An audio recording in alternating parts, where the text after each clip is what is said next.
Yes, Kenny, it's actually the day that we have been all waiting for has come, and Tikrit is finally liberated. We know that the operation took only 5 days to clean the center of Tikrit, and it was an intense operation that took place from 4 different directions, from the eastern side, southern side, western and northern side. We spoke yesterday about the advances of the Iraqi forces, especially on the southeastern side, where the Iraqi forces were able in a few hours to get into the center of Tikrit through after clashes and intense attacks against ISIL militants with mortar shells and rockets and heavy artillery. They were able to advance towards the center and raise the Iraqi flag over the Grand Mosque, which is called also Saddam Mosque, over the University of Tikrit for Medical School, also over the provincial building and other governmental buildings. Today, the Iraqi forces were able to advance from the western and northern areas as well, which made it easier to tighten the grip on Tikrit and liberate it totally.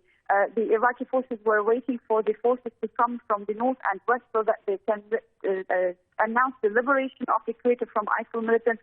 And finally, Tikrit is free from ISIL militants. It is totally liberated, and the Iraqi flag is on all governmental institutions, as the Iraqi officials are calling for the employees that work in the official or government institutions to come to their works tomorrow morning, as Tikrit is totally safe and guarded by the Iraqi forces. We have here to also mention that the Hezbollah brigade, upon entering Tikrit, were able to capture 2 militants that were hiding in one of their hideouts, and the investigation with them is going underway so that they try to get some information about ISIL militant strategies against the Iraqi forces, and to get more information about ISIL militants' attack against the Iraqi forces.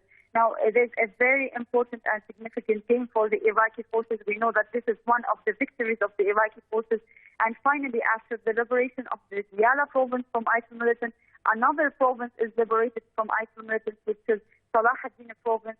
We can say now that Salahuddin province is totally liberated from ISIL militants after cleansing the center of the province, Tikrit. Right now, Rasham, as you've just said, this is a huge victory for the Iraqis against their fight against ISIL.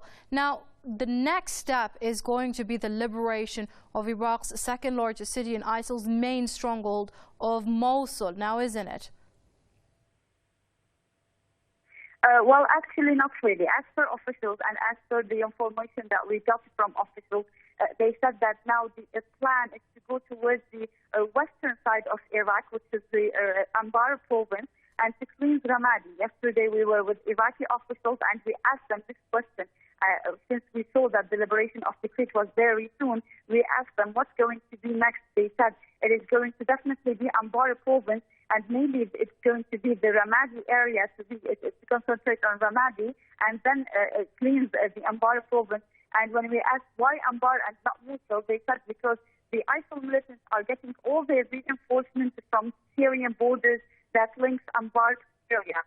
So this is a major stronghold. Anbar is a major stronghold for ISIL, and they are getting all their reinforcements. They are getting the militants. They are getting all their arms, weapons, and ammunition from Syria towards Anbar province. So cleansing Anbar will cut the line of supply for militants, and then it will make it easier to liberate Mosul. Now, of course, we're speaking that the liberation of Tikrit will cleanse or will even the way towards liberating Mosul. However, without liberating Anbar province, Mosul battle is going to be a very hard battle. For ISIL militants will always have a way to run, to flee, and to come back and to launch counterattacks. And as we know from our experience that liberating Anbar province or Ramadi needs a previous step, which is securing the surrounding area of Baghdad.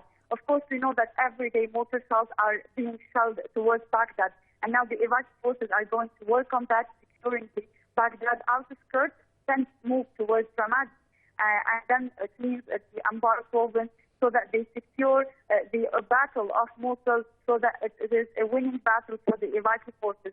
So if they directly now to Mosul, this is what we've been hearing from officials, it is going to be a losing battle. It seems that the Iraqi army has a really important tactic and operation strategy, so they want to work upon this so that they always conduct operations that are victorious and that are really working good for them.